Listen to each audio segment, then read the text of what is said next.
There's been a distressing insight into the mental and physical trauma of NHS staff during the pandemic at the Covid inquiry. It came from a senior medical advisor who talked of patients and staff dying of putting bodies in plastic bags. They were scenes from hell, he said, and he wept as he remembered. Also giving evidence, the face of the pandemic, Professor Sir Chris Whitty, England's chief medical officer. He said without lockdown, the situation in the NHS would have been absolutely catastrophic. It's been like a terrorist attack every day since this started, and we don't know when the attacks are going to stop. The words of a doctor on an intensive care unit during the pandemic. Hospitals running out of body bags.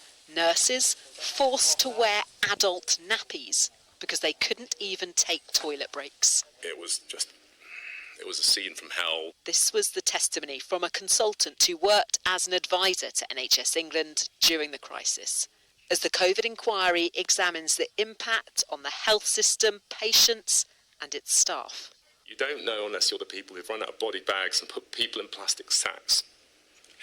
You don't know if you're not the people who've held onto iPads while relatives are screaming down the phone. You don't know if you haven't sat in transfer vehicles next to a patient who's dying of COVID, wondering if your PPE is buttoned up well enough that you might not do the same. Christmas Day in 2020. 94-year-old Christina Fulop is not with her family. They wanted to protect her. 2 weeks later, she died of COVID in hospital. Again, without her family. It's very, very painful for me that I couldn't be there when she died.